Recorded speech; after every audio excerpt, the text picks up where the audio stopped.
Okay, this meeting is called to order. Welcome to a special meeting of the Board of Directors of the Vallecitos Water District for Wednesday, December 14th, 2022 at 5 p.m. at the district office. Okay, our first order of business is the Pledge of Allegiance, and can I ask Director Pennick to please lead us in the pledge? All rise. Repeat after me. Ready? Begin. I pledge allegiance to the flag of the United States of America and to the republic for which it stands, one nation, under God, indivisible, with liberty and justice for all. Thank you. Okay, next is an oath of office item, and I'm going to turn this over to our general manager, who is also our board secretary, who will administer the oath of office for Divisions 2 and Divisions 3 directors.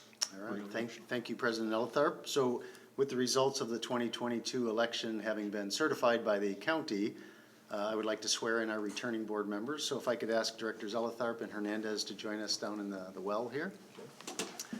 And Anthony's going to come around and take a few pictures, so don't mind him. But,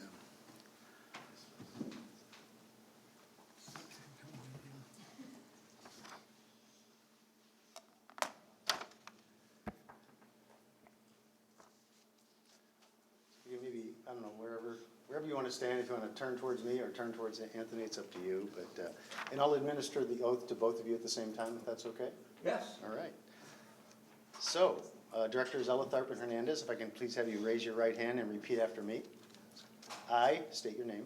I, James Hernandez, Do solemnly swear do solemnly swear that I will support and defend that I will support and defend the Constitution of the United States the Constitution of the United States, and the Constitution of the State of California the Constitution of the State of California, against all enemies, foreign and domestic, against all enemies, foreign and domestic, that I will bear true faith and allegiance that I will bear true faith and allegiance to the Constitution of the United States to the Constitution of the United States and the Constitution of the State of California, and the Constitution of the State of California, that I take this obligation freely and I take this obligation freely without any mental reservation or purpose of evasion, without any mental reservations or purpose of evasion, and that I will well and faithfully discharge and I will well and faithfully discharge the duties upon which I am about to enter.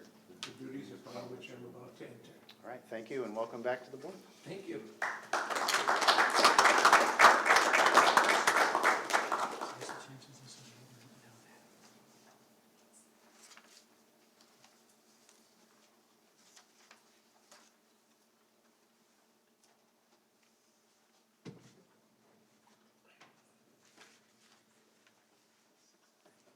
Okay, next is roll call. Please indicate your presence. Oops. It doesn't show up here, but still press it, I think, because it shows up there. I got nothing here on my I screen. think you still press it, shows up there. Go ahead and press the plus sign. Okay. Okay, and let the record show we're all present. You might Okay, next is additions to the agenda. I have no proposed additions, so we'll move on to adoption of tonight's agenda. I'll entertain a motion. Move to approve. Been moved by Director Hernandez, seconded by Director Boyd Hodgson to approve tonight's agenda. Please vote. The monitor's off, just turn on the monitor. Okay, now we're talking. Oh, okay. The ON-OFF switch. Yeah, and I noticed that Director Snella is still on the roll call. So. Yeah, we'll update that. Maybe for the record, you want to make, well, I guess I can mention it while I'm talking. Director Sinella was elected to the City Council, so he's no longer part of this. He was sworn in last night at the San Marcos City Council meeting. So. Thank you. Okay, next is public comment for persons wishing to address a matter that's not on the agenda and they may be heard at this time.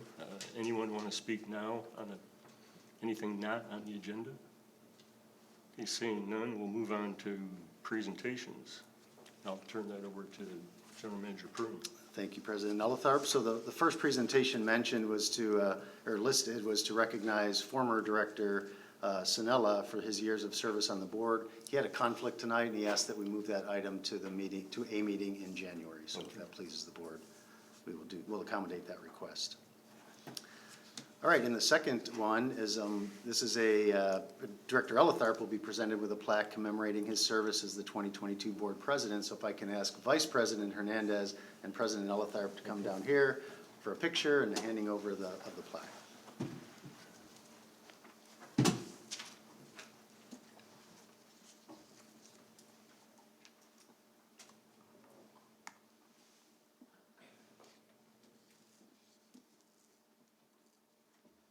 Craig, I'd like to give you this plaque of our appreciation for your great year of service. You did a fine job, and we're still happy to have you here. Okay. So with that, Well, thank you very much. You know, it's been an honor to serve the ratepayers, my fellow board members and staff in this role as president this year. And it's my second year as president. Truly an honor. I think we had a very successful year. And I just appreciate the teamwork. I think we pulled together as a team, both staff and board. So thank you very much. thank you. Thank you.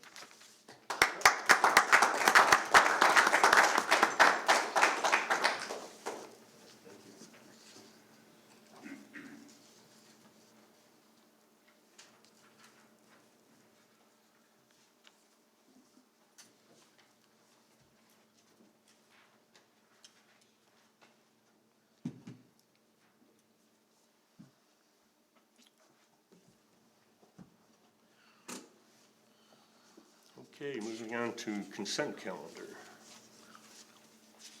I'll entertain a motion. Move to approve.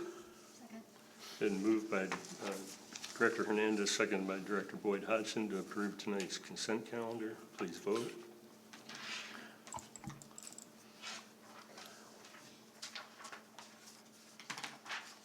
I don't see Director Hernandez. Yes? Oh, sorry. And it passes unanimously. Thank you. Okay, moving on to action items. 2.1 is annual board transition. And I'll turn this over to General Manager Pruitt. Yeah, thank you, President Elitharp. So at the first meeting in December, we typically do our board transition, which consists of installing our new president and vice president. Currently, Director Elitharp is the president, Director Hernandez is the vice president. We have recently updated Ordinance 221. It went through the policy committee several occasions, and we clarified the rotation. So we've gone through this past practice, and now it's a bit codified. So consistent with past practice and with the new ordinance, the incoming president would be Director Hernandez, and the incoming vice president would be Director Boyd Hodgson. So with that, I'll turn it over to the president and the board. Okay, is there any discussion on this item? Okay, seeing none, I'd entertain a motion and a second to appoint the incoming president and vice president. Go ahead. So moved. Second. Okay, it's been moved and seconded to appoint the new incoming president and vice president. And just to be clear, that would be Director Hernandez as president and Director Boyd Hodgson as incoming vice president. So with that, if there's no other discussion, please vote.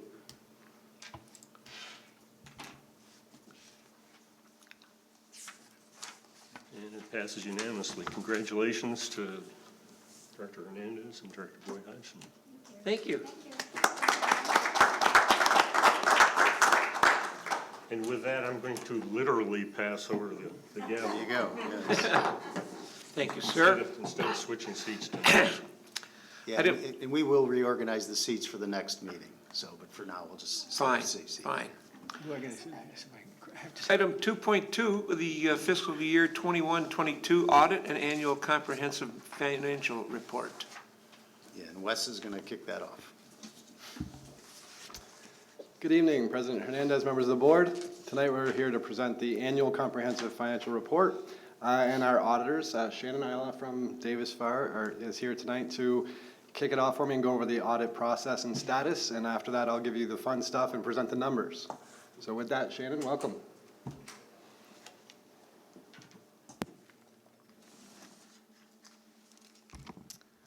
Good evening, Mr. President and members of the board. As Wes mentioned, I am here to report on the audit results for the fiscal year ending June 30, 2022 for the Water District. Next slide, please. We finished the audit about a month ago and issued our unmodified opinion dated December 2nd, 2022. The unmodified opinion is the highest level of opinion that can be received on the audited financial statements, and it indicates that they are presented fairly and in all material respects and in accordance with generally accepted accounting principles. We also issued the communication to those in governance letter and the government auditing standards opinion.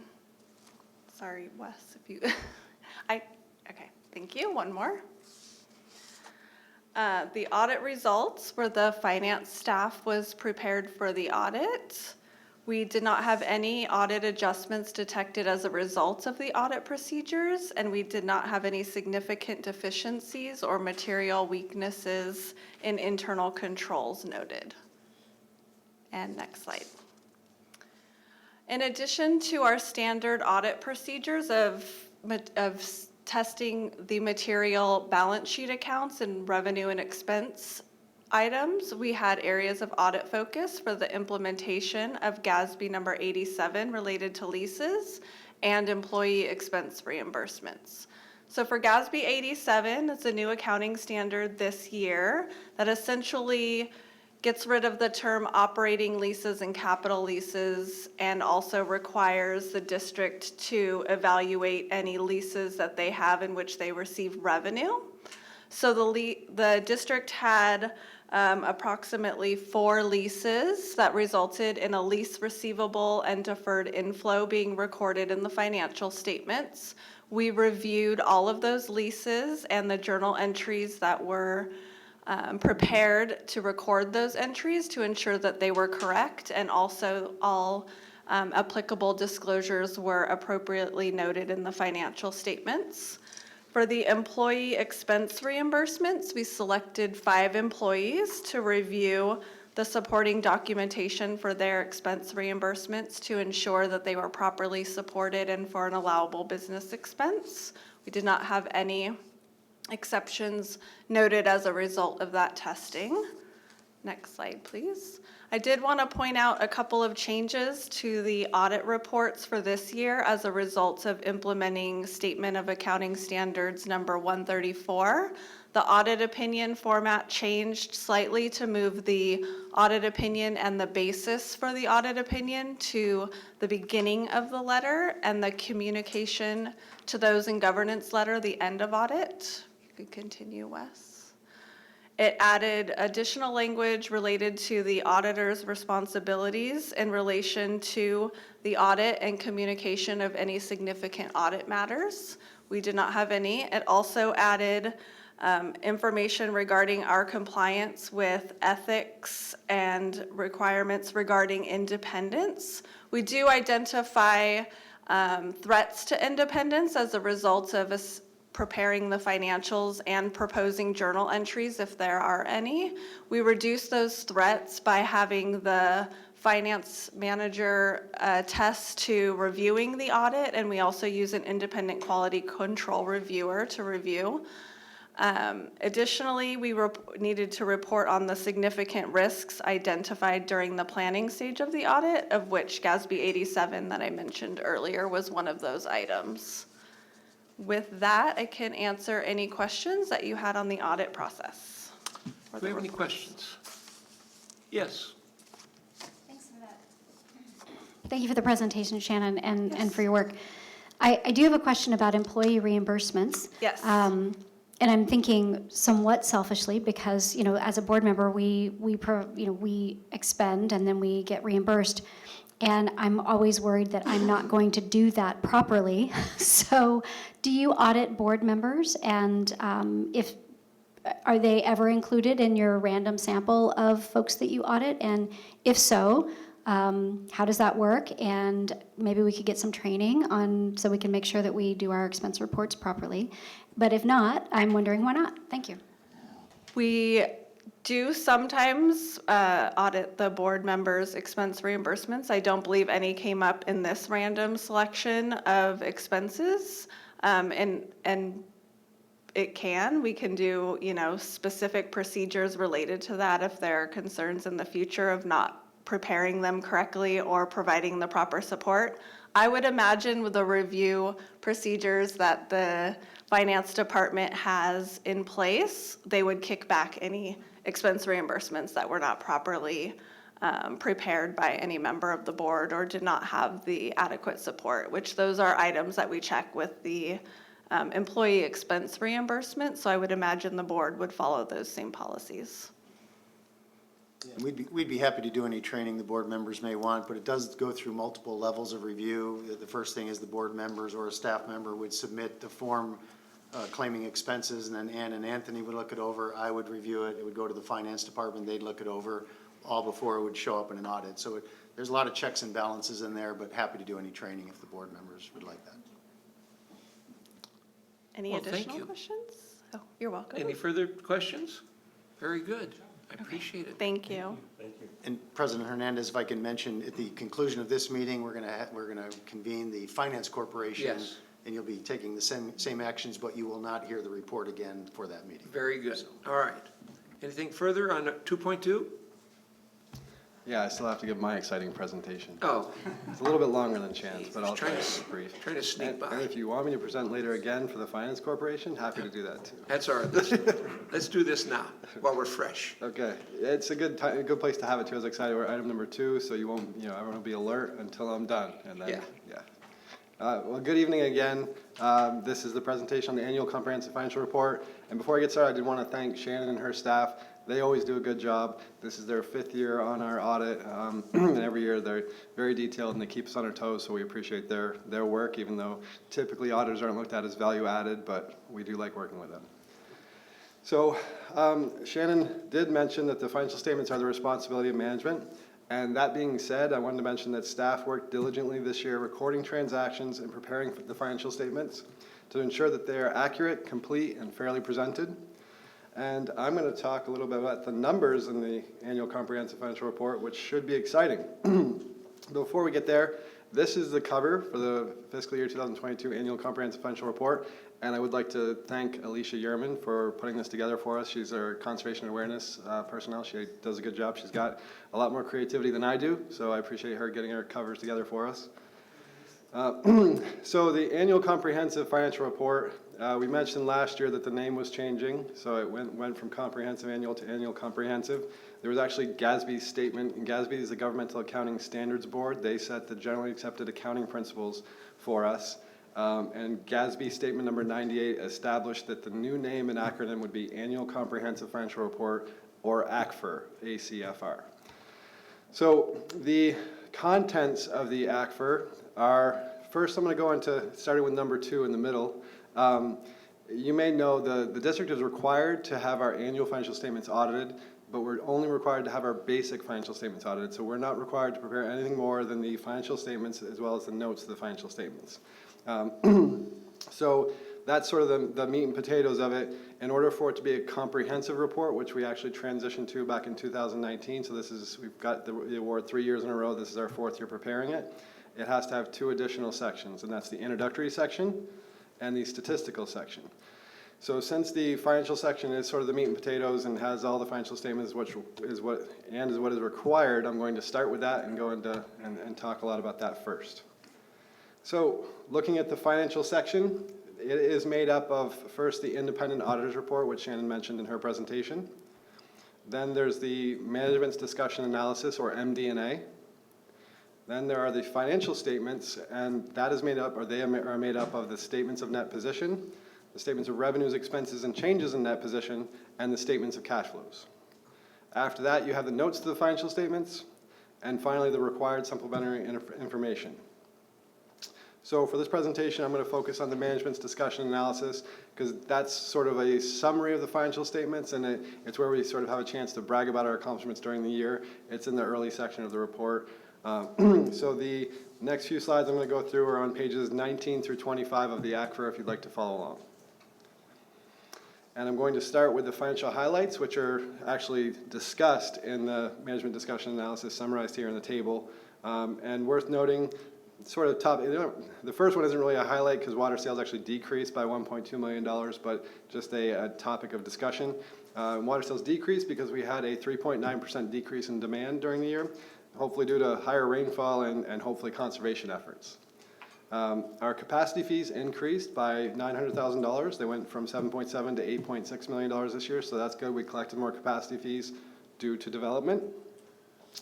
And capital asset acquisitions actually decreased, so this was our construction expenditures.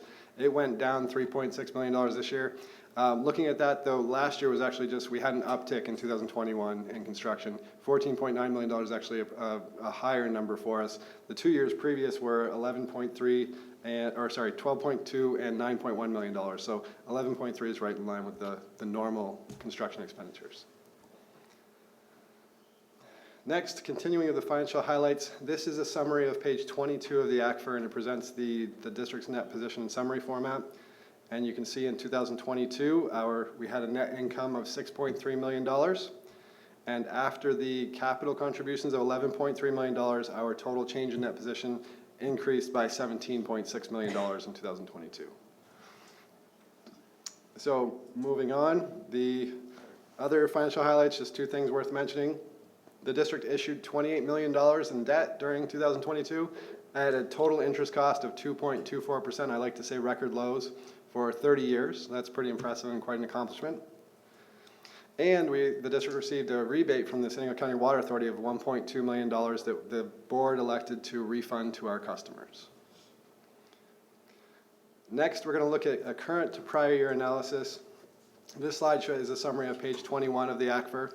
And this shows the changes in net position. And we can see first, other assets actually increased by $12.3 million. This is mainly a result of increases in investments in the Encino Wastewater Authority, increases in our net pension asset, and our net other post-employment benefit asset. Deferred outflows of resources. Deferred outflows are like a prepayment. CalPERS, I've talked a lot about GASB 68. CalPERS has a tool that we have to implement in post journal entries. Deferred outflows, if we paid something this year and they make us sort of take it away, it goes into deferred outflows as a prepayment. I know it's confusing. Deferred outflows and inflows were something that were new with GASB 68, and they sound opposite. Outflows is a prepayment, inflows is a liability, so it's interesting. But deferred outflows increased by $4.3 million. And that's because last year we got credit for the $4 million UAL funding that we paid, the $4 million. So CalPERS is 2 years behind. So 2 years ago we made it. Last year we got credit for it. This year it's gone now, so it decreased. If that makes sense. Non-current liabilities increased by $12.6 million. The reason for this is our issuance of debt. We issued $28 million in debt, so non-current liabilities went up by $12.6 million. That's offset by the decrease in the net pension liability. Deferred inflows increased by $10 million, and this is really just a result of changes in actuarial assumptions as calculated by CalPERS. It's the deferred inflows, the other side of the confusion. Next slide. This is continuing with the current to prior year analysis. This is page 22 of the ACFR. This is the top section of the revenue section. I broke it up into two slides just to make it more readable. So looking at our revenues, we can see that the district's major sources of revenue are water sales at 41%, sewer service charges at 24%, and ready to serve at 19%. And other items worth noting are that property taxes went up by $259,000, mainly as a result of, I'm assuming, property value increases and increases in redevelopment agency revenues that we've received. Next is the current to prior year of the expense portion of page 22. This is the bottom half of the page. And we can see here, before I go into explaining these expenses we talked in the Finance Committee about GASB 68 again and the change in the net pension asset, CalPERS being a year behind, and the entries they make, because they use a 2 year ago valuation. Last year is the measurement date, and it's posted in this year. So there's a lot of mechanics involved there, and they give us a tool where we have to enter our historical information, and it spits out journal entries for us to post. And what happened was 2 years ago, because we had the $8 million UAL funding, that was actually an increase to our expenses of $8 million. And this year, it ended up switching us to a net pension asset because of the high returns that CalPERS had, the 20% returns that they had. So they're posting a net pension asset, which actually resulted in us decreasing expenses in 22. So you've got an increase in 21 of $8 million and a decrease in 22 of about $11 million. So when you're comparing the 2 years, you're going to see a significant decrease in 22 as compared to 21. So I hope that makes sense. So a lot of these, as I explain them, they're going to have the same explanation, GASB 68 adjustments. I apologize for that, but that's just the actual explanation. So looking at general and administrative, it decreased from 21 to 22 by $3.4 million. And that's because of GASB 68 adjustments. There's also more labor posted to overhead in 2022, or to projects, so overhead actually increased by $200,000, which reduces G&A. So there's another element there. Metal-Arc decreased by $700,000. Metal-Arc actually decreased because of decreases in materials and supplies of about $175,000 and $108,000 in outside services from 21 to 22. But interest expense is next. It's not, I think it died. Okay, I'll just use this. Interest expense increased by $700,000.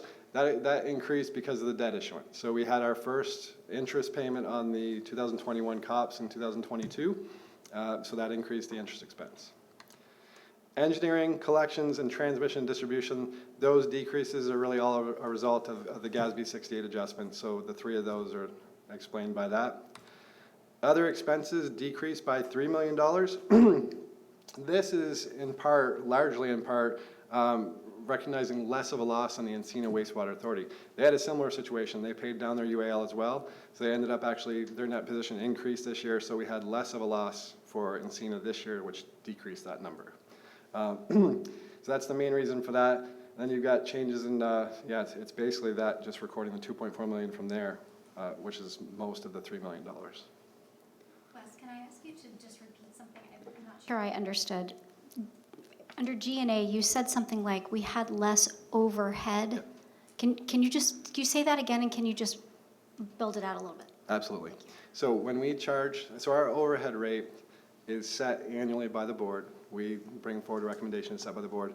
When our staff charges to projects, we have a built-in overhead rate. So like each dollar of labor that's charged to a project has probably $2 of overhead that's charged to it.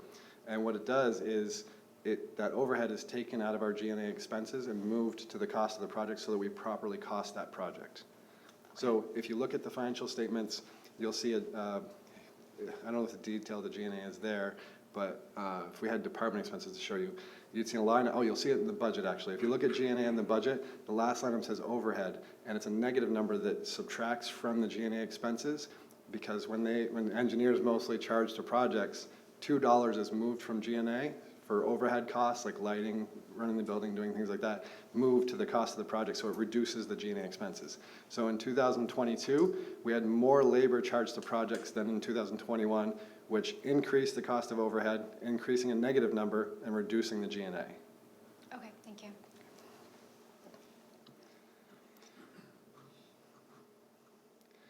So next I'll talk about the district's restrictions, commitments, and limitation. These are on pages 23 and 24 of the MD&A.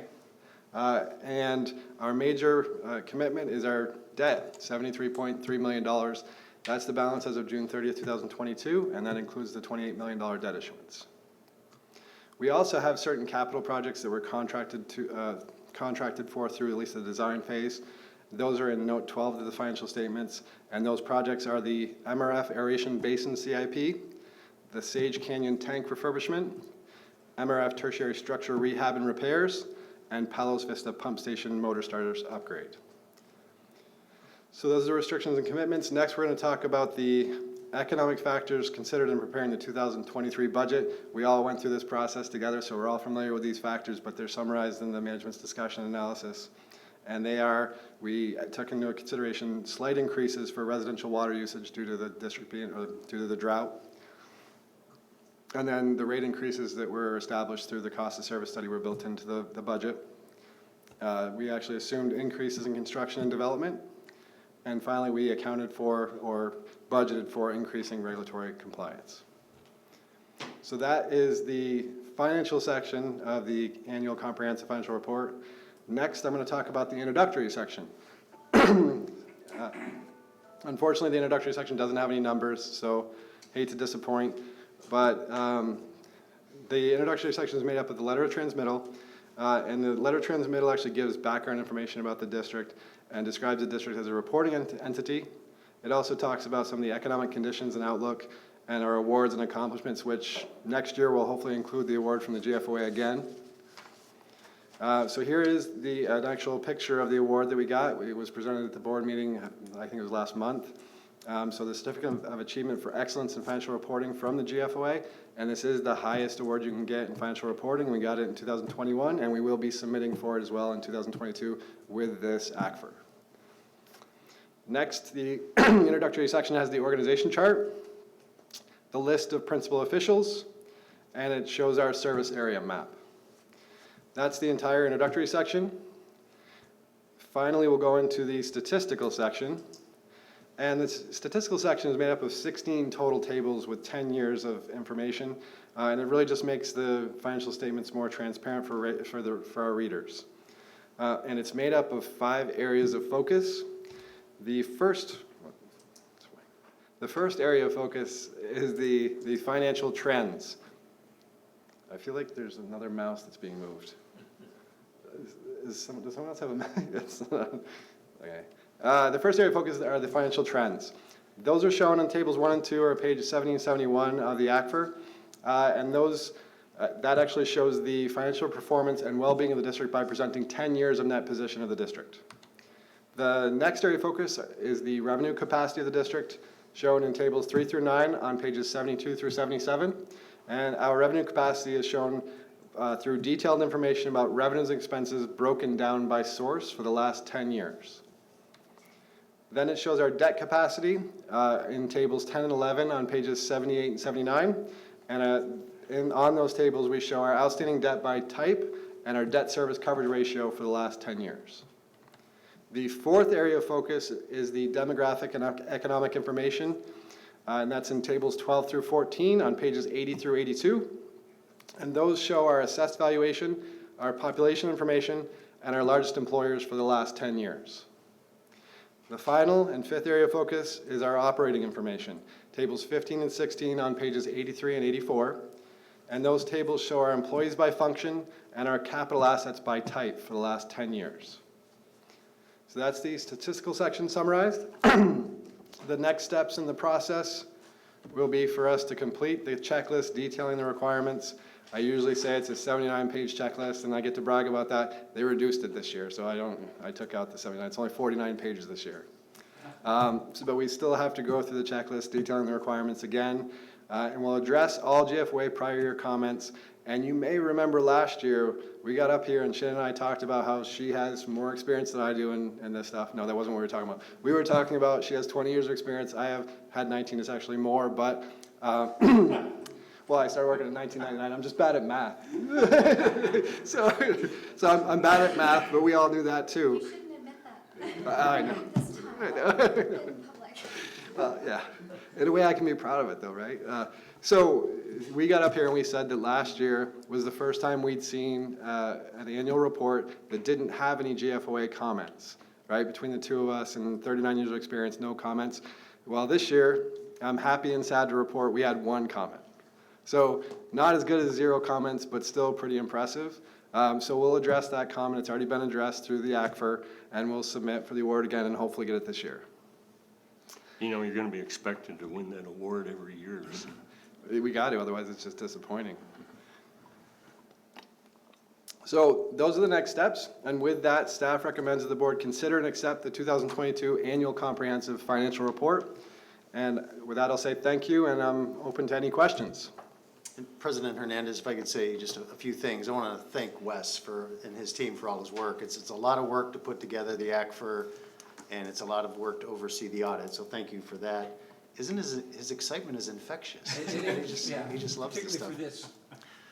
And I wanted to comment not just on the preparation of this, but it was Wes's idea 3 years ago to elevate us from a basic financial statement to this comprehensive. So thanks again for that. And it really demonstrates to the public and the general community that we really pay attention to this stuff, and the finance is super important to us. So with that, I'll turn it over Very to you. good. And any questions?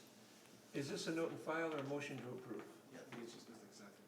You're just accepting the Thank you report of very the much. audit results. One quick question. Yes. So is this printed and distributed to who? Is it pushed out, or is it just available here for those that want to see? Or? It's on our website. We just put it on the website under financial information. So if you go to the finance department, you'll see all of our budgets and all of our comprehensive financial reports and our basic financial So statements. it's mainly in electronic form only, Yep. not really? Happy to bind it for you and print it if you No, would like a that's what I copy. was hoping we wouldn't, because I Okay. didn't know we didn't read it, but, No, we don't mail it out anymore. We don't ask the auditors for copies anymore. We just get the electronic version. okay, that's what I was, But they do make great stocking stuffers. that's what I was Gift idea. it would fill the stocking, but yes, no. Very good. Okay, I'm glad it's just in electronic form, that's awesome. Moving on to 2.3, water rates for 2023. A public hearing was noticed and held at the Vallecitos Water District in accordance with Proposition 218 on Wednesday, September 28th, 2022. Director, Yeah, so General Manager? I'll jumpstart this while Mike's getting prepared. So we did go through, Mike may cover some of this, but I'll just give him some cover fire here. So we did go through the Prop 218 process back last year. The board approved it. We did have, so it set up multi-year rates, and it did have a rate increase effective October 1st. And it also set up proposed planned rate increases January 1st of each succeeding 4 years. So the reason we're in front of the board today is to kind of honor that commitment, that if the board wanted to look to raise rates on January 1, now would be a good time to start that process. You'll hear later, staff's recommendation is to not do that today, but to push it back a little bit of time. So, Mike, are you all keyed up? I think I'm ready. Queued up, I should say. So first, I hope everyone has their caffeine. Mine's full. I'm trying to keep this under 2 hours. Actually, it should be about 10, 15 minutes. So real quick, I just wanted to go into, oops, is it all ready to go? Do I have to be clicking there? Oh, okay. Okay.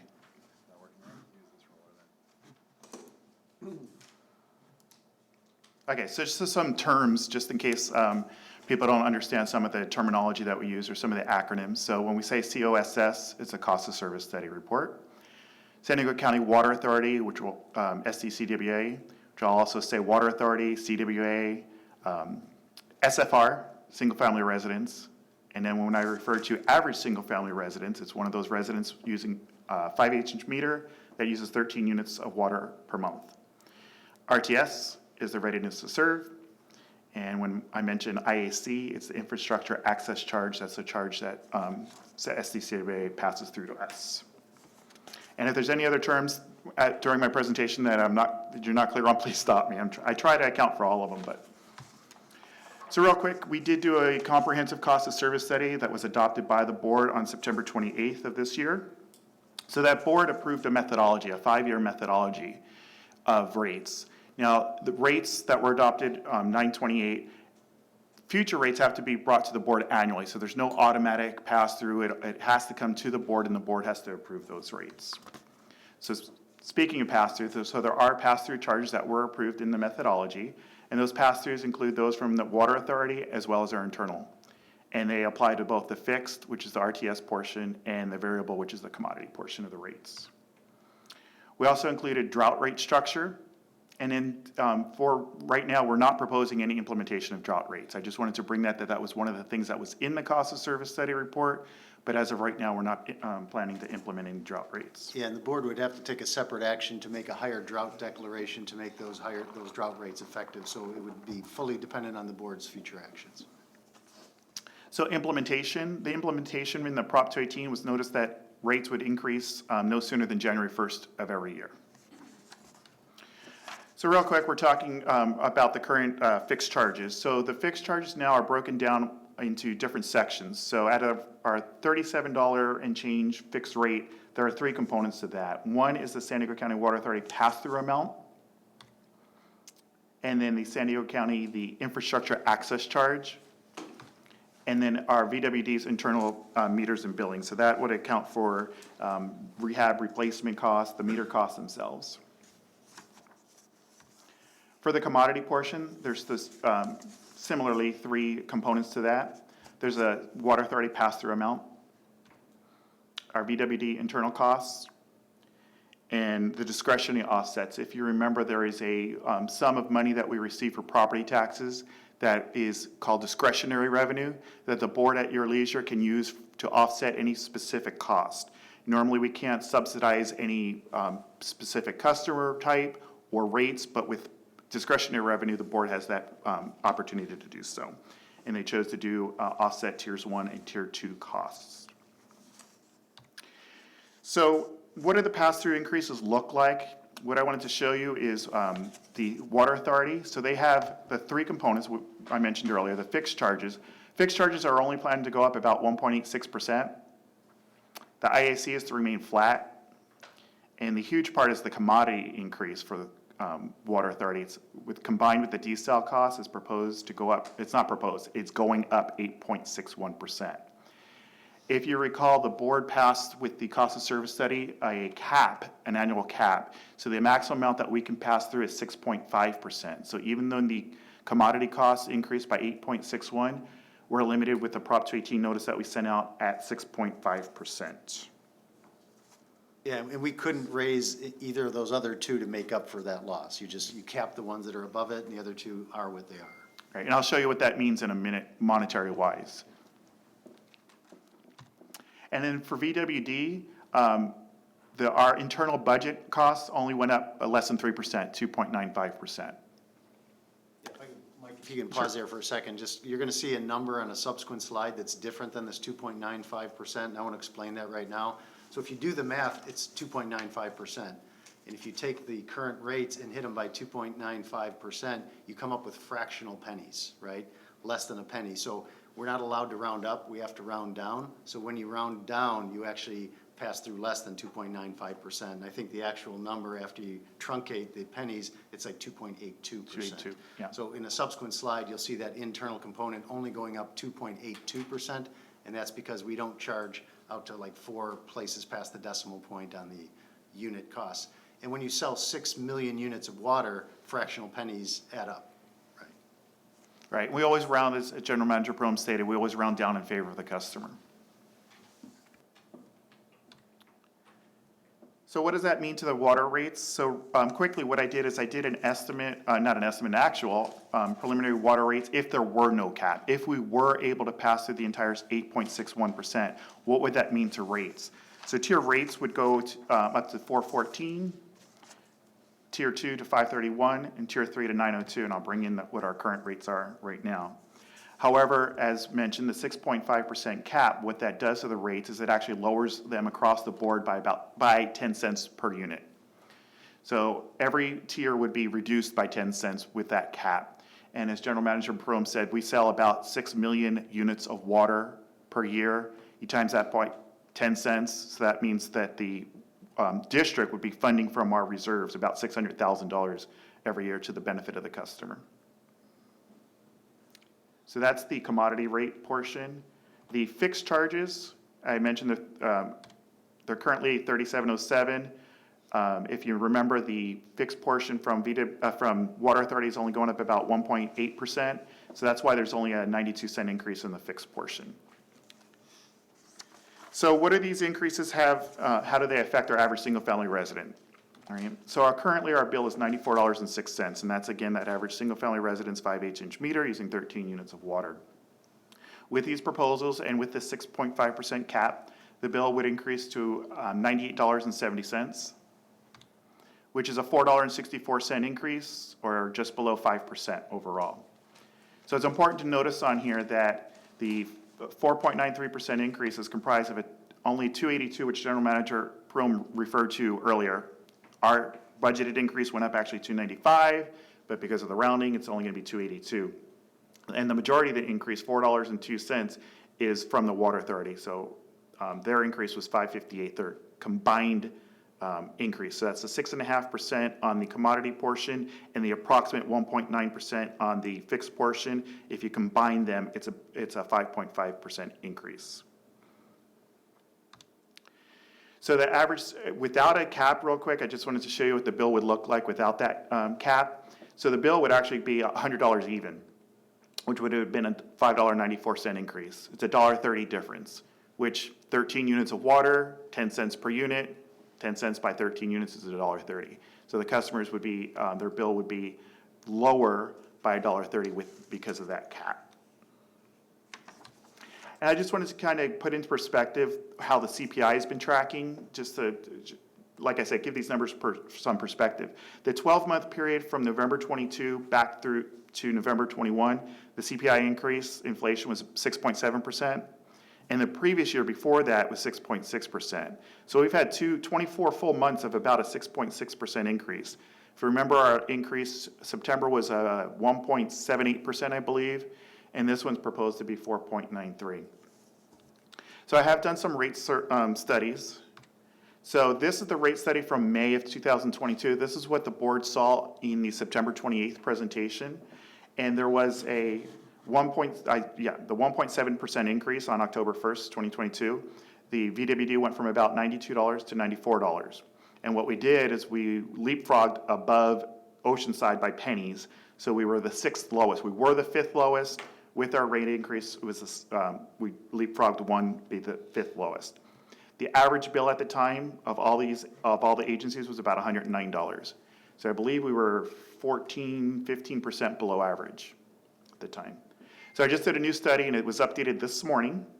So I'm actually going to toggle back and forth a couple of times just so you can see it. So this is the same rates format, December 14th today survey. So real quick, so we were currently at 9406. With our proposed rate increases, the 4.93%, we'd be at 9870. So we don't leapfrog anybody.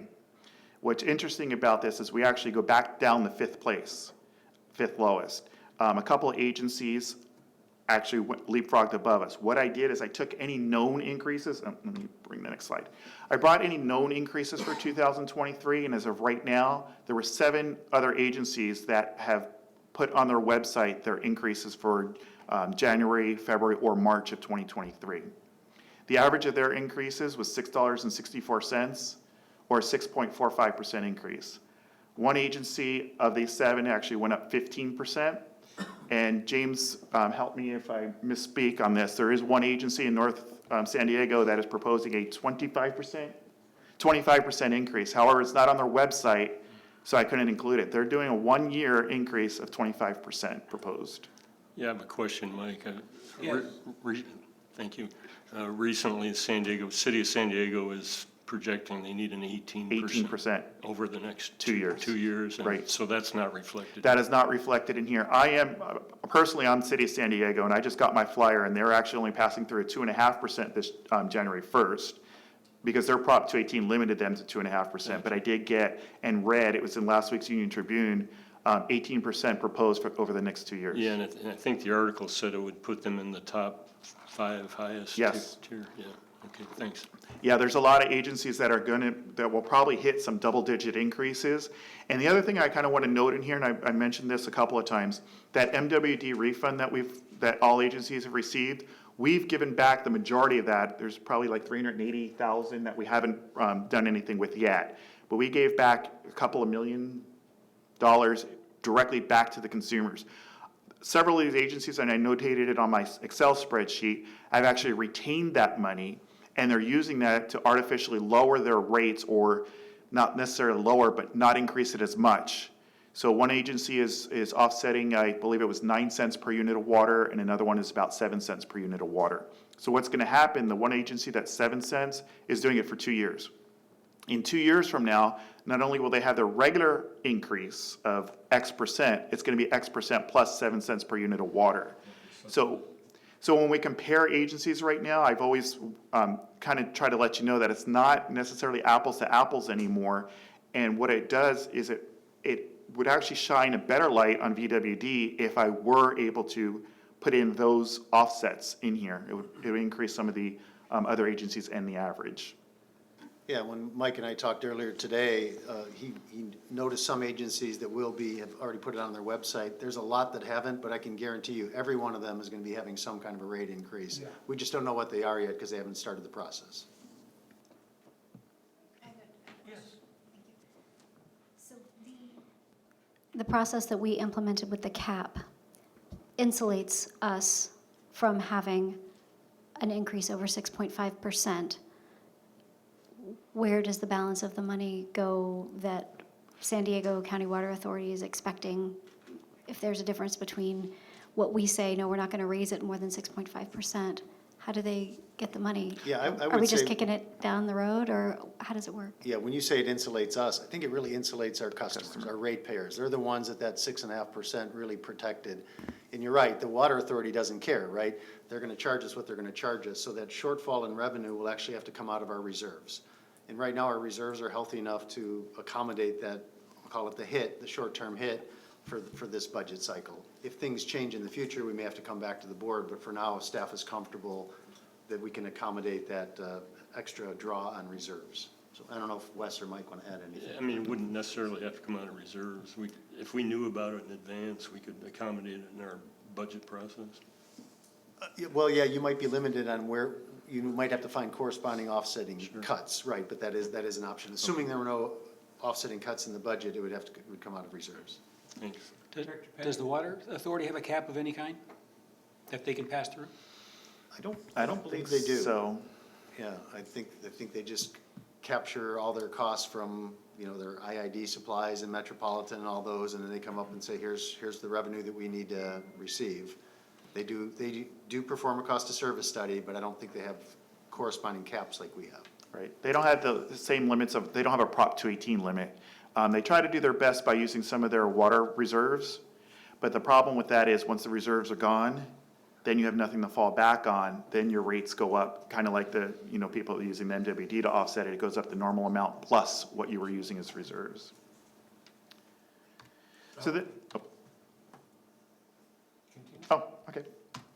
So timing and recommendations. So the Prop 218 notice allows for rate adjustments annually on January 1st. However, staff is proposing that we delay any discussion and implementation of the rates until February board meeting. And the reason of that, we just had the rate increase, so we kind of knew that we probably wouldn't implement it January 1st. But I just wanted to let you know that there is a cost to that. There is an impact to our reserves. So for a 1-month delay, for example, delaying it from January to February would cost about $134,000, which would be funded out of our reserves. And if you waited all the way through to June of 2023, the compounding costs would be about $818,000. So Mike mentioned those County Water Authority Metropolitan lawsuit proceeds. I think you may have caught that. So we've received 3 checks from the County Water Authority, which is our share of the proceeds of the resolution of those lawsuits. The first 2 times, the board elected to take those monies and refund it directly to our ratepayers. The third one is yet to be resolved. We have the check. It's in the reserves. It was about $375,000. We got it back in June of this year. And I just wanted to let the board know that was unanticipated revenue we didn't account for in the budget, so it's extra money that we had, which I think will help make it more palatable to postpone the rate increase. So for example, if we postponed it by 2 months and we did it on March 1 instead of January 1, if you look at the chart Mike has, we would lose about $289,000 of revenue that we would otherwise have if we did the rate increase on January 1. But that's less than the amount that we received from the County Water Authority due to the lawsuit resolution. So just for the board's knowledge, I had been intending to bring that third check to the board to see what you wanted to do with it, but I wanted to tie it with this action right here, so the board knew they had options. So will we need to make a decision as to whether it's February or March? What we're looking for from the board today is to say, are you okay with not imposing rates on January 1 and having staff come back in February for a little bit of a more prolonged conversation? We'll be tracking things like, Water Authority is still looking at some of the desal costs. We'll be tracking our budget to actual numbers. Mike mentioned that the proximity to the October 1st increase it's uncomfortable, right, to raise it 3 months later. I would caution that we don't postpone it too much, otherwise we're gonna run into the same pinch next January 1st of 2024. So you don't wanna be getting in the June, July timeframe, but staff is comfortable from a kind of public relations perspective and a financial perspective to have a 2 to 3 month long delay.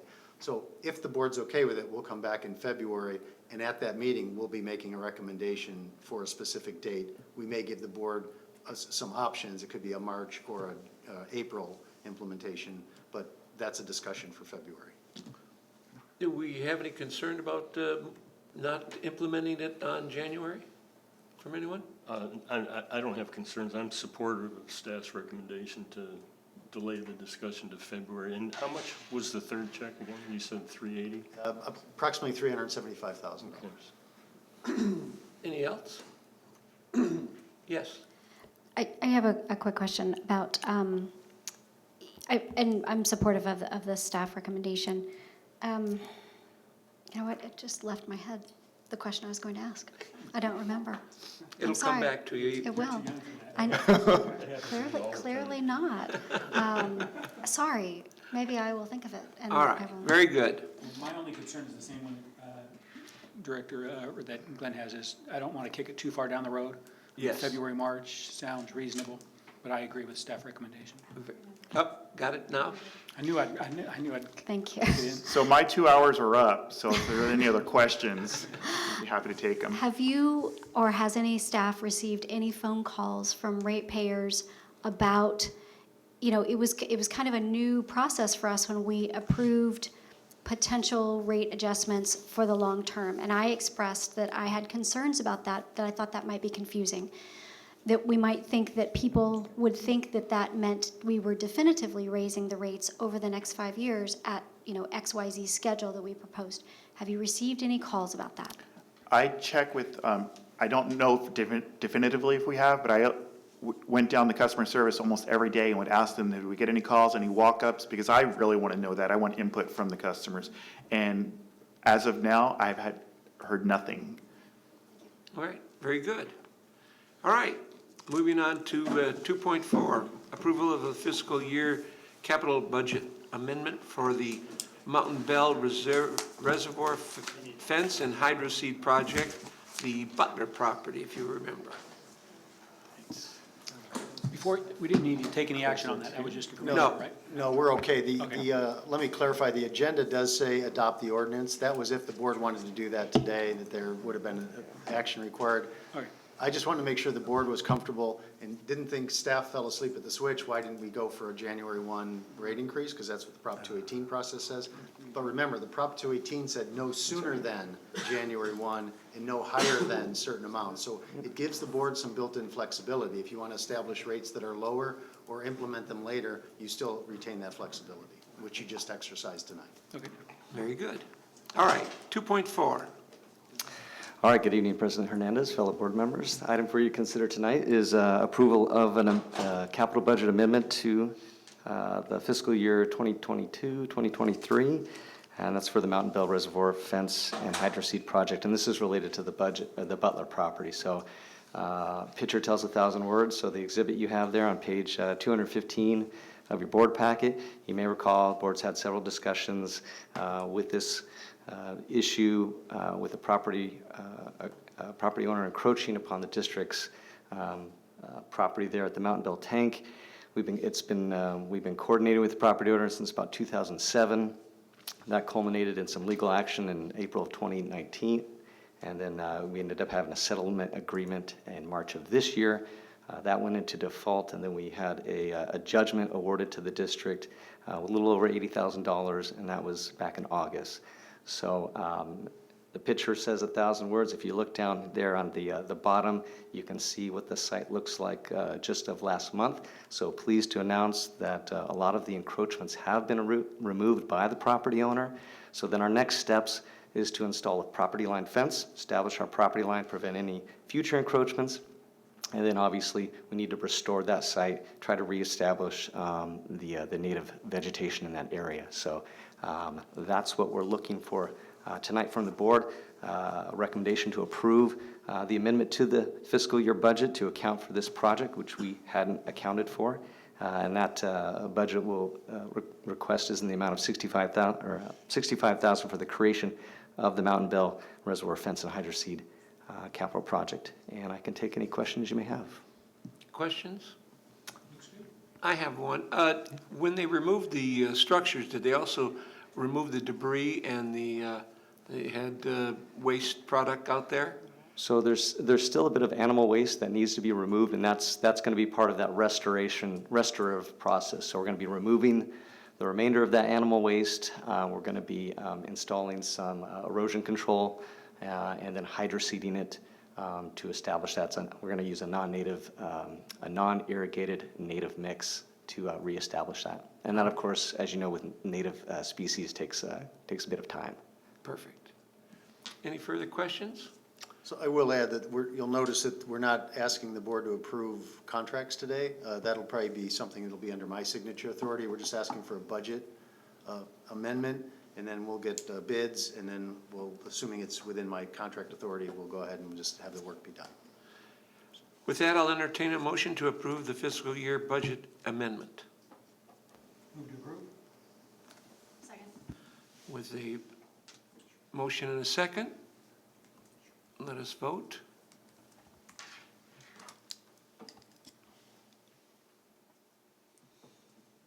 And it passes unanimously. Thank you. Good job. Thank you. 2.5, determination of the process to fill the board vacancy for Division 4, Mike Sinella's position. General Manager. Yeah, so thank you, President Hernandez. So as you all know, Director Sinella was elected to the City Council. He was sworn in last night, so he's no longer on our board. So we're faced with two options to fill the vacancy. And those two options are to do an appointment or to do a special election. I did contact the Registrar of Voters to get an estimate of cost for conducting a special election. There were some changes in election law, and from what I understand from the registrar, they haven't not conducted a special election under those new rules yet. So it's an estimate, but they're for Division 4, based on the number of registered voters in the procedure that needs to be followed, they're estimating anywhere between $250,000 and $400,000 to conduct a special election. If we went to a special election, according to Best and Krieger attorneys, it would occur on November 7th. It basically says the first general election that's at least 130 days after the vacancy occurs. And if you do the math, November 7th would be the date. So we would be without a fifth director until November 7th and whatever time it takes the registrar to certify the votes subsequent to that. So it may be the end of the calendar year, but it'd probably be, my guess would be December of 2023 before the special election process would determine who the replacement director is. If the board tonight decided to go through the appointment process, I would say generally what I would recommend is that we conduct a special board meeting on January 11th. Sole purpose, that would be the only item on the agenda. Prior to that meeting, we would post what's called a notice of vacancy, which lets the public know that we have a vacancy and we're trying to fill it through an appointment process. Interested people could submit a letter or something to express their interest. They would be invited to attend the meeting on January 11th. They would individually be given an opportunity to address the board. The board would have an opportunity to ask them questions, and at that meeting, the board would collectively decide who would fill that role. The person could either be sworn in the night of the 11th or wait till the next regular meeting on January 18th. So that'd be the process. But they would hit the ground running. We wouldn't have to wait until November. And there would be no specific cost other than maybe a posting of a notice of vacancy, minor administrative costs associated with that. So the direction we're looking for today is simply which path do you want to go, special election or appointment? And if the board, whatever the board chooses, staff will move forward with that direction. Very good. Before we begin our discussion, I have a public notice request to speak from Carol Glendale. Step right up. Yes, sir.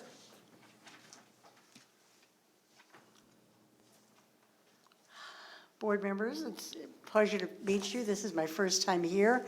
I think I live in Director Pennick's district, and hopefully we'll get to meet you afterwards. I was most curious to hear what the cost would be, and much as I would like to see an open election so that all interested people could run, obviously having that seat empty for a year is not acceptable. I would, however, suggest that maybe you delay until February so it could be properly announced, and if there are more people who are interested in that district, they would be able to be properly noticed and submit their application. January through the holidays provides very little time for people, even if they are paying attention.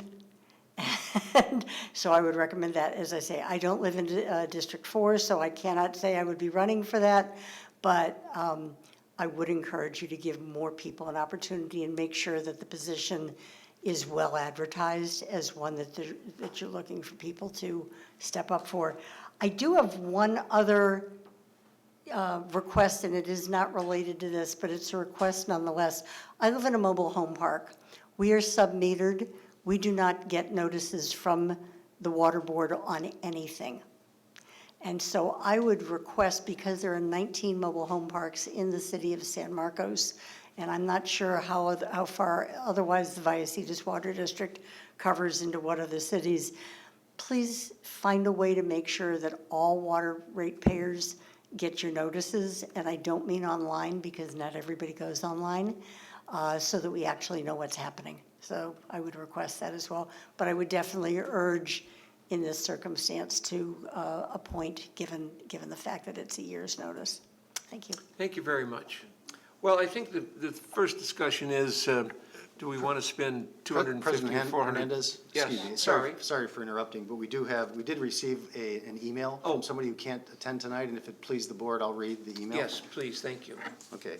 It's from Ms. Kathleen Steele, and I'll just read it.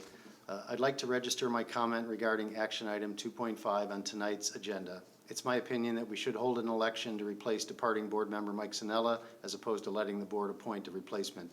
Given that the board makes decisions on water rates and other issues that affect the community, it's important that the community has a say on who that replacement is. Thank you very much.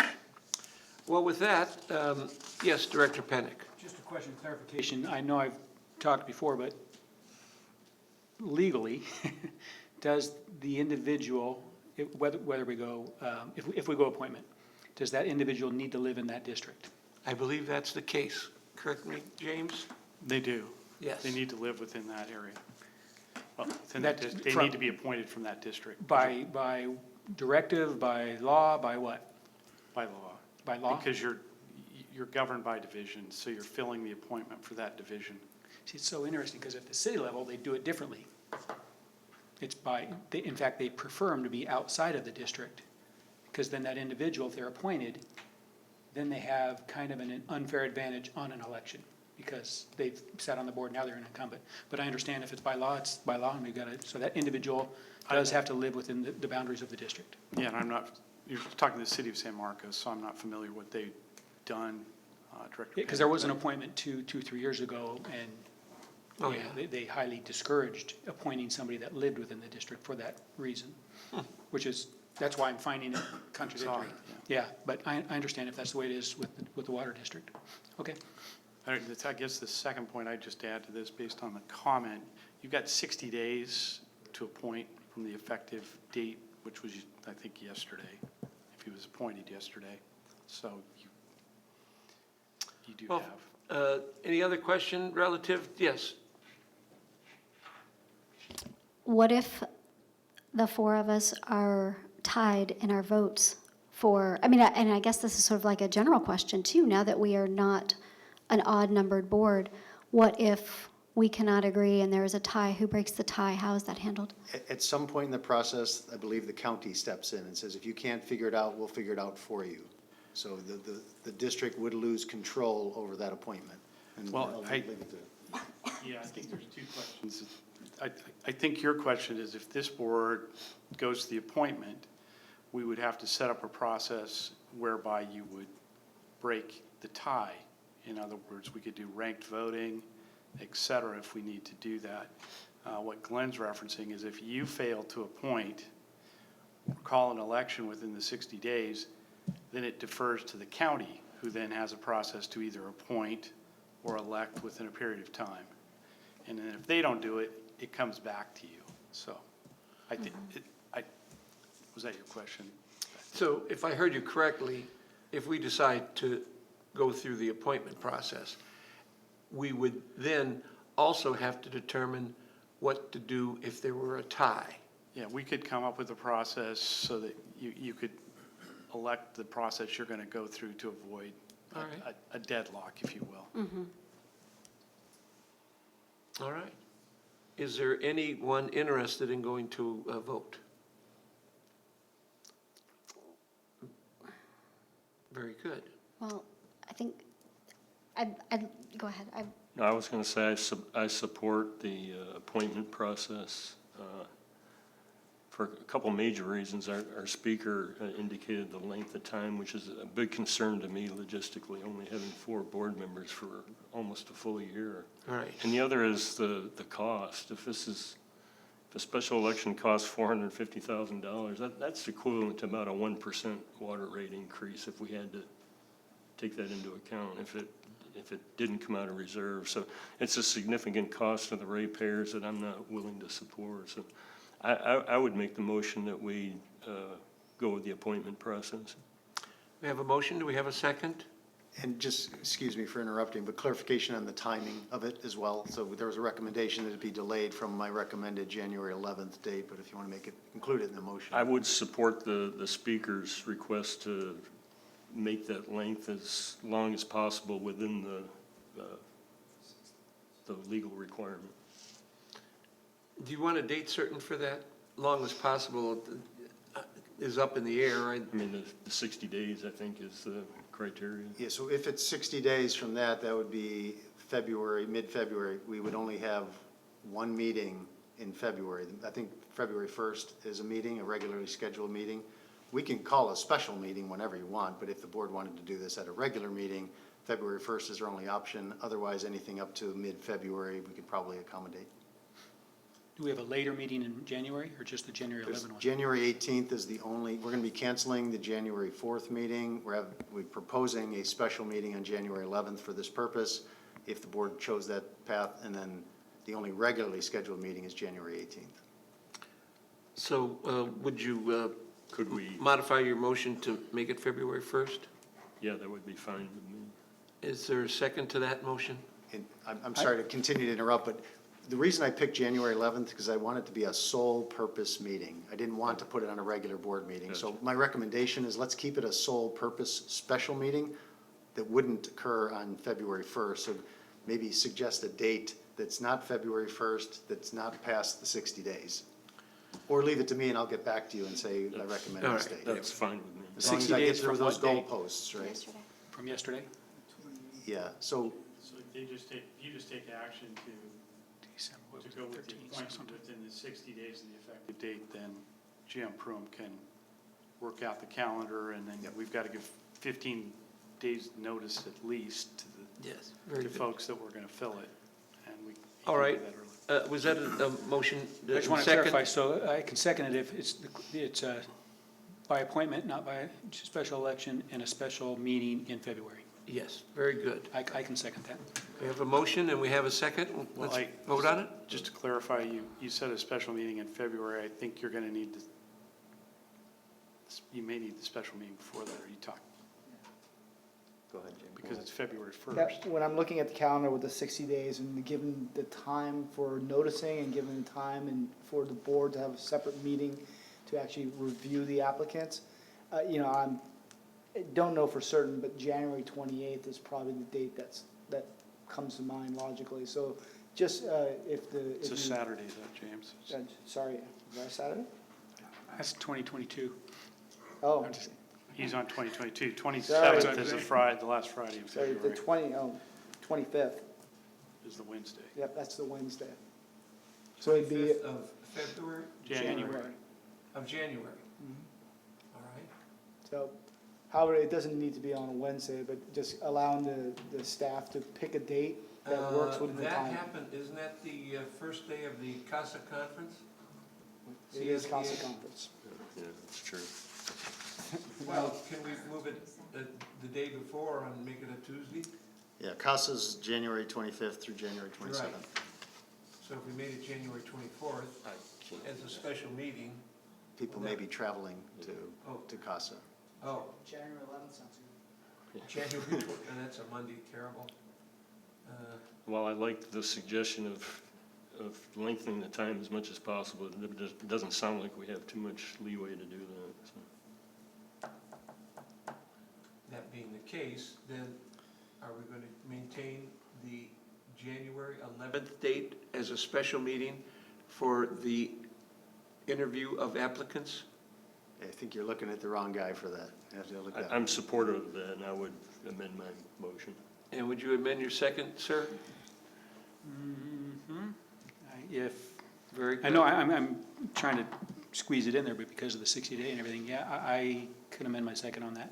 Very good. We have a motion and a second. Let's vote on that. Point of order, Mr. President.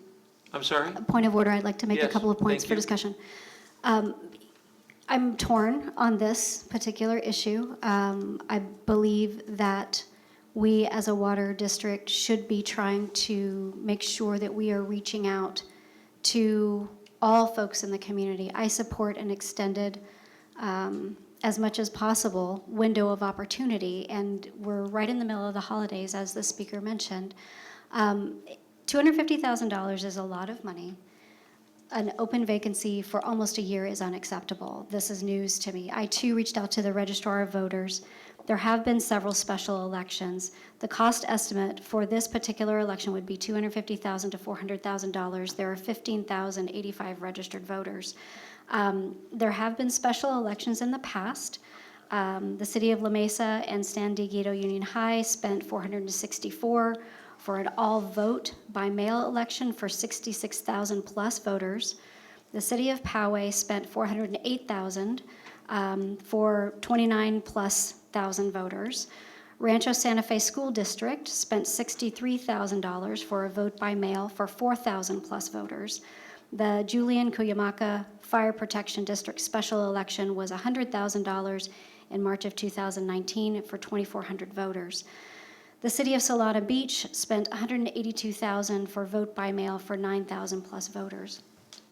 It's a lot of money, and it is unfortunate that what seems to be an unintended consequence of expanding voter rights is that it is more expensive, and that is a grave concern because we are about to curtail that process because of the expense.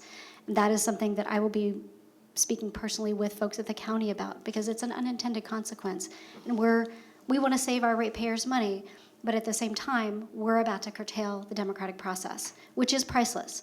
So I do support the appointment, but I would say we need to make sure that we are reaching out and trying to make it widely known that this is an open seat, so that we don't just have, folks that pay attention, coming and interviewing. And I am in favor for pushing it out farther than January the 11th.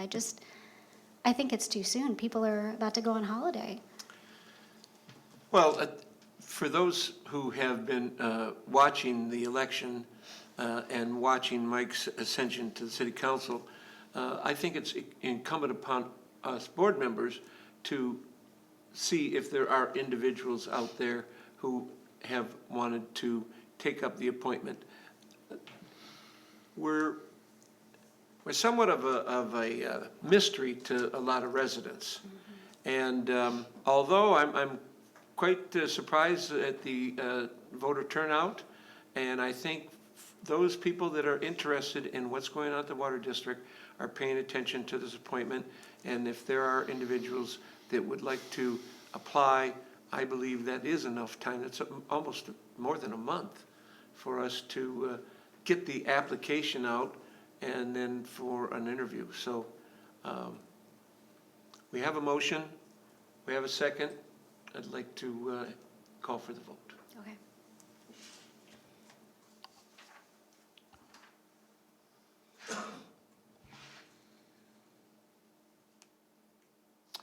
Very good, thank you very much.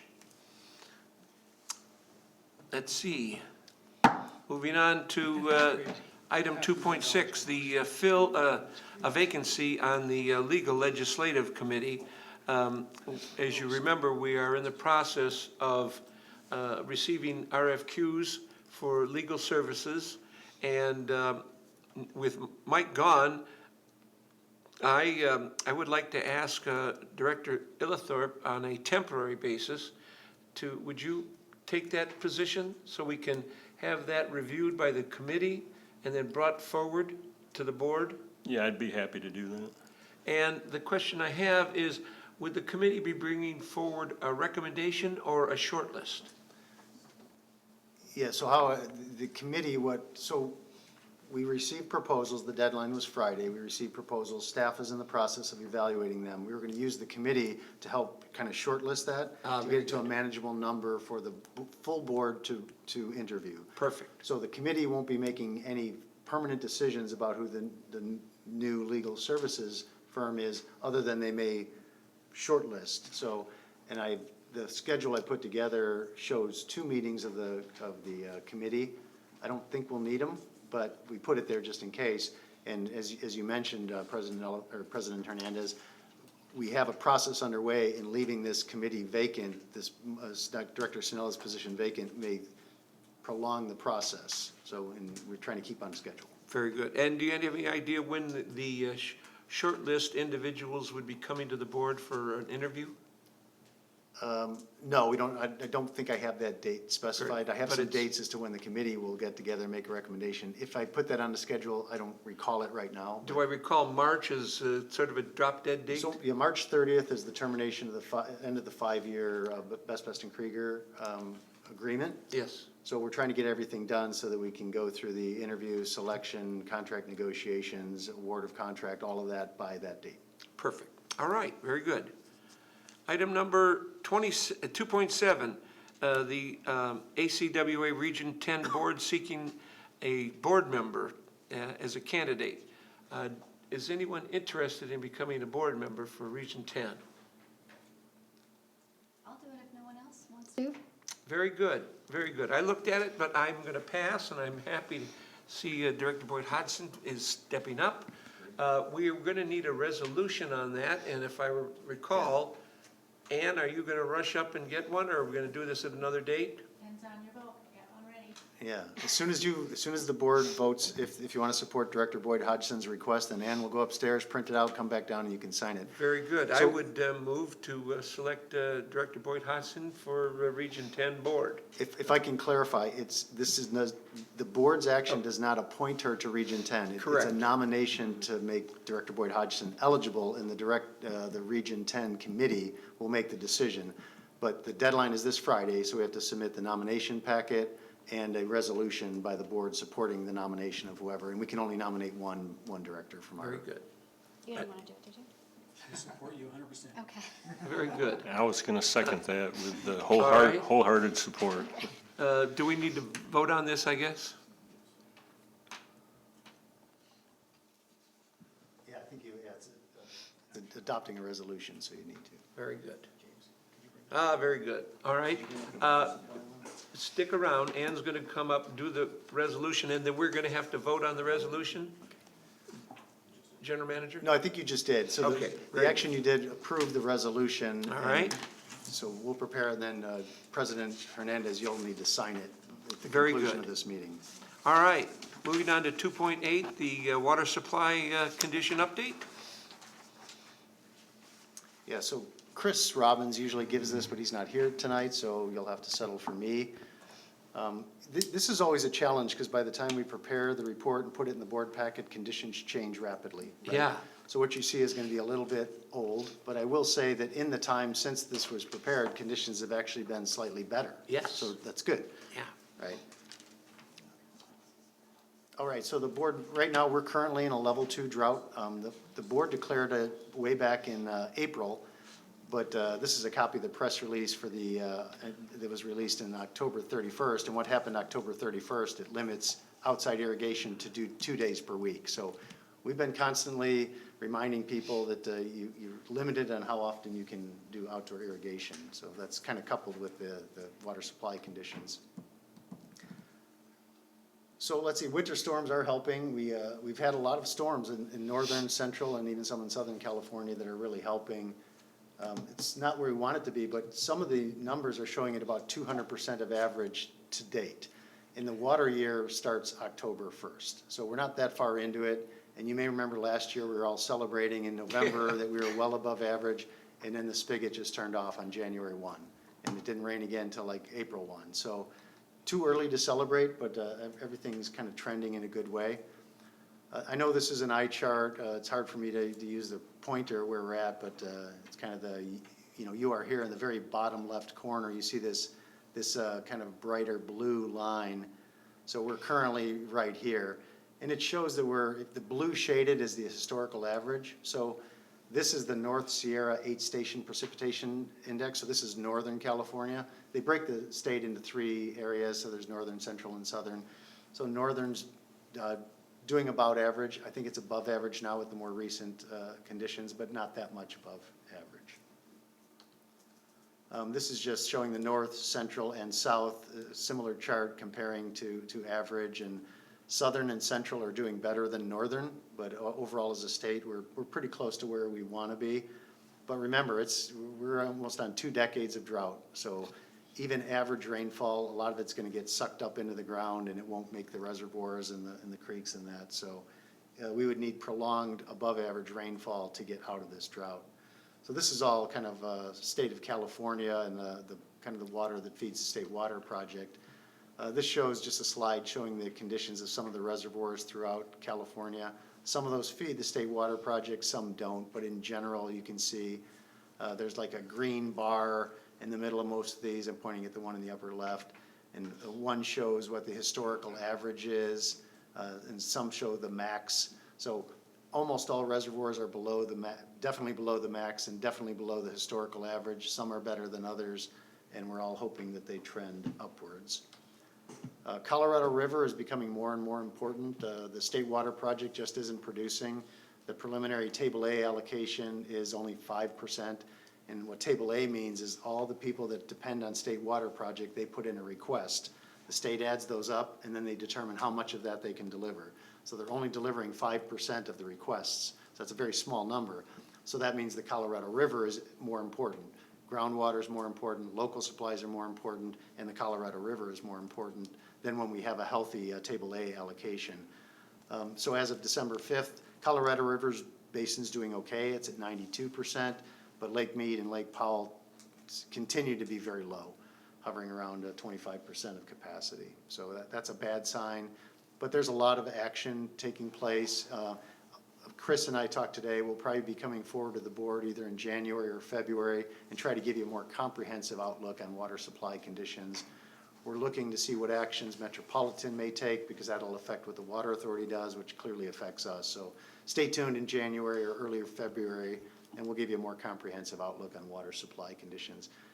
Metropolitan has hinted at water supply allocations, and what that means is they would limit how much water they give to their retail agency. So the Water Authority may get less water from Metropolitan than they thought, and that flows downhill unless the Water Authority can make up for that shortfall from other supplies. Last 2 slides. One is just the temperature outlook. We're above normal temperature is favored for the next 3 months, and below average precipitation. So bad signs can be warmer and drier, nothing new, right? So we continue to adapt to the new normal as the buzzword right now. So stay tuned, and we'll be back in probably I would guess the first meeting in February to give a more comprehensive outlook. That's it. That's all I have on that. All right. That was pretty good second fiddle to Chris. I'll tell them you said so. That was Yeah, good. thank you.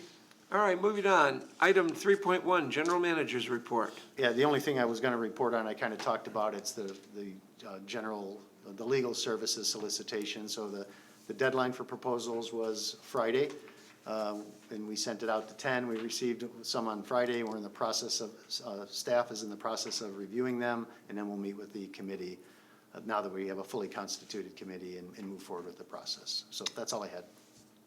Item 3.2, General Counsel.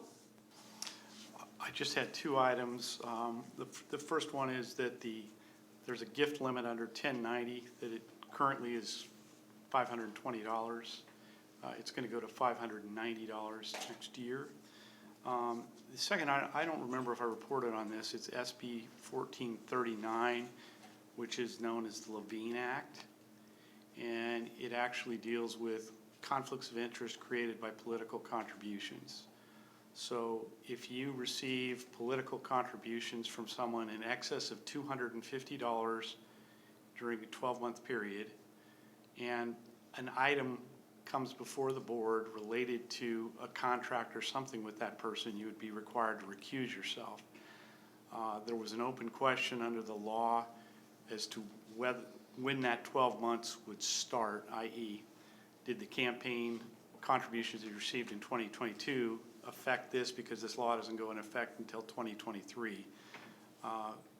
The Attorney General has issued an opinion that says now we're going to start it in 2023. So it'll only apply to contributions received after January 1 of 2023. So every year you'll have a $250 limit on campaign contributions. This didn't apply to city council people or special district directors in the past, but the new change in the law under 1439 was that it now applies to city council people and directors. Yes. That's the amount of money that would preclude you from voting on a contract, but not the limit on the contract, the contribution for a campaign. I mean, ours is $4,900. Correct. It doesn't affect the limitation of the campaign contribution. And it's probably pretty rare where it might affect any of you. Yeah. Because, we so rarely have, I could see maybe a developer thing comes up sometime. That would be a rare circumstance, but it is new, and so. Would it have to be related? For example, if you don't mind using it, if there was a contribution for another campaign, for another position, unrelated to the water district, and then is it a water district issue? You know what I'm saying? If you received a financial contribution of more than $250 if you were running for a different seat in the county or city, So if you and you don't make that, but you're still on the water board, would that recuse yourself from that? I don't know. I'll have to check with, I think would it only apply to you relative to campaign contributions related For to the seat. this position? It's an interesting question because It there's a is. precedent that has been set. In fact, the person that I ran against for county supervisor made news for that. And it was determined that the campaign contribution has to be for the specific office running for. Yeah. So that's the precedent.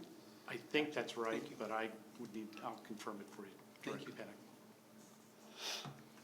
Pettit. Very good. San Diego County Water Authority. Yeah, the board had its regular board meeting on November 17th. It was a pretty routine agenda. One item of note was that the board authorized the general manager to enter into a contract with a Solus Group to provide professional services related to the implementation, coordination, and monitoring of the Water Authority's Project Labor Agreement, or PLA, through December 31st, 2027, for an amount not to exceed $1.5 million. It also directed the general manager to add a limited duration employment, full-time senior management analyst position in the engineering department, and with all the needed ancillary software and legal support as part of the recommended budget for fiscal year 2024-25. And that's all I have to report. Very good. Item 3.4, the Encina Wastewater Authority. We had our board meeting here earlier the week. Primarily what the essence was is we did make our transition of officers, and we had an update on our capital improvement projects. Nothing ecstatic to report. Capital Improvement Committee and Policy are dark in January, so they won't be taking place until February. 3.5, standing committees. Have we had any? Yes. The P3 committee convened, and we made progress on implementing another round of the water leadership program for the fifth graders. So we are expecting that to come back, and we are in the process of selecting a school, and we hope to interest more children in water from that perspective. What else? Anything else that we can? Okay, that was the big news, at least. Very good. Directors' meetings, seminars. I'll go. I attended the Aqua Fall Conference in Indian Wells. I attended the Aqua JPIA board meeting on Monday, November 28th. It was a pretty routine meeting. There were some bylaws revisions and investment policy revisions. They gave a good status on all four of the JPIA's pooled insurance programs, starting with the liability insurance program. They're indicating a 10% rate increases is needed, and this will be the first increase in 15 years, which I was surprised to hear that. In the property insurance program, they're looking at a 20% rate increase over the next 3 years, and that's really driven by wildfire losses over the last couple of years.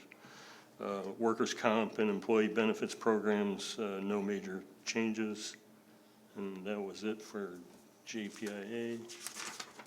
I got a lot of notes, so bear with me. I attended the Energy Committee on Tuesday.